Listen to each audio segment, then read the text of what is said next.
Alright, so today we're gonna plumb the fuel system for this Jegs Bandit EFI. And this is the throttle body unit. And it's just set on, I hadn't put a gasket on yet, but it's just set on a Holly flange intake. So you put a gasket on, then you drop this on. Just like that, just like you put a carburetor on. Alright, and it comes with a water temperature sender, which we're going to put right back here. So we'll have to take that plug out.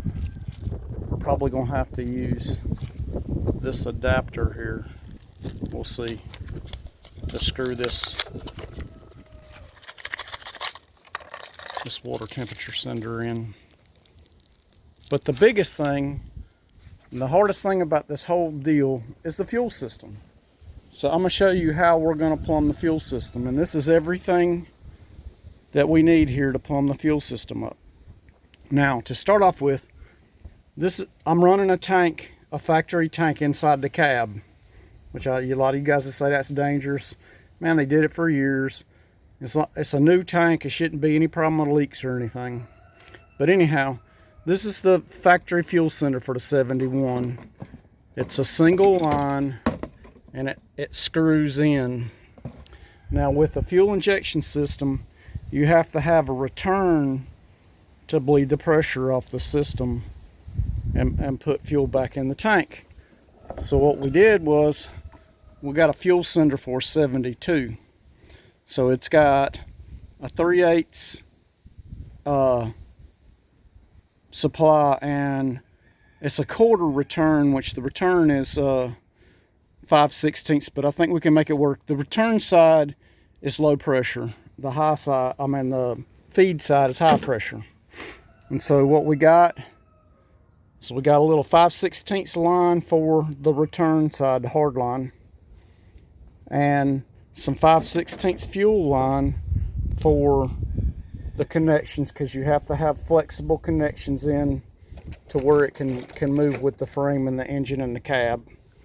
And then I've got these fuel injection clamps, which, because it's the return side, we could use regular hose clamps, but we got these fuel injection clamps, so we're going to use them. And then on the feed side, we're going to use this 3/8 stainless line and some PEX clamp style hose clamps, and this fuel injection hose. And the way we're going to do it, I'll flare a little flare like this on the line when I use it, wherever I got the hook hard line up at, which I don't think I'm gonna have to on this line, because the way I'm gonna plumb it up, okay, we got a pre-filter, so it'll come. All right, we'll have the factory line on these trucks. It snakes through right here and comes out to an elbow, or a 90. So we'll 90 right here. We'll run a little piece of flex line right there. Then we'll run a hard line over top of this and up into the cab to the fuel tank. And then we'll use a little piece of line between that hard line and this line right here. So that'll be 2 flex joints. And then we'll go into the pre-filter, and then we'll connect the pre-filter to the inline pump. And this is a Walbro 255 pump. So we'll do this with fuel injection line and these PEX clamps. Then we'll run another piece of the fuel injection line from this nipple to this nipple. And that's the supply to this filter regulator, which is set at 58 pounds. Okay, and then it'll go out the outlet to the 6AN line, and then I've got a compression 6AN to 3/8 compression fit in here, which will hook to this hard line, and we'll run that hard line up the back of the motor here, and then we'll go into this flex line into the throttle body. So here's another compression fitting. So that hard line will connect to this compression 6/8 end to this braided line. It'll go back down around the transmission bell housing flange, and we'll hook into the flex line here at the filter regulator. So that's two places for the line to move with the engine, and then we'll plumb it, like I said, back to the tank. And then on the return side, now this is a Dorman 300 120, and this is a Dorman 300 121, and it's the push lock connection to this is 5/16, this is 5/16, and this is 3/8, just push lock, like a factory fuel rail fitting. And see, they got the barb on them, so we'll use the fuel injection clamp on the return side because it's no pressure, it's not high pressure, and then we'll use the PEX clamp and fuel injection hose on this side because it's pressure. So we'll hook this up and we'll show you how it's all going to run. But it's really neat, and so that's how we'll do it.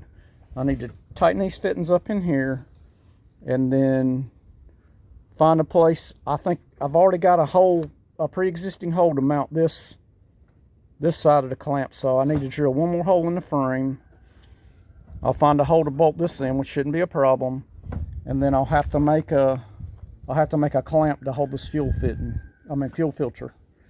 So we're gonna work on that. Just hang tight and I'll show you. All right, so pretty much we'll mount this fuel filter, the pre-filter, somewhere in here. I'd like to have it here, but well, actually I could probably slide that pump up a little bit and mount it right there with that hole. So I'll make me a clamp and mount in that hole right there. Then I'll slide the fuel filter up a little bit, the fuel pump up a little bit, and I'll drill another hole right here for the fuel pump. So it'll mount kind of behind this transmission cross member right here, and then it'll go into the filter regulator, and then this line will come up and go to a hard line that crosses over and hooks to this hard line, this flex line with the compression fittings. So let's get that plumbed up, and I'll show you what it looks like. All right, so we've got the feed side plumbed up all the way. You got your filter, you got your pump, you got your regulator, and you got your line here. So now I'm gonna make the line that goes from this fitting to the fitting at the throttle body, the line that hooks to the throttle body. So I'll make that, and then we'll have to have a little hard line here that goes through this cross member and ends up somewhere around in here, which I hadn't figured out that yet, and we might wait until we get the cab on to do that part of the fuel system, but that's pretty much it. Then we'll plumb the return side, and technically I could run the whole return side in rubber line, but I'm not going to. I'm gonna run all of it to be in hard line except for the pieces that are necessary. So let me make this one piece and we'll show you when we get done. All right, so these are compression fittings. They get a little compression washer and then they tighten up on this fitting right here, and that's what makes them work. So hang on and we'll show you when we get it made. Alright, that's your fuel line right there. Maybe not the prettiest thing in the world, but it works. I got it tied up right here to the transmission dipstick. Might have to put another tie on it some way or another, but we'll work it out. So we got to make the return line, which is pretty simple, and then we'll make the fuel line to the pump, and that'll be it. So y'all stay tuned and we'll show you the rest of it.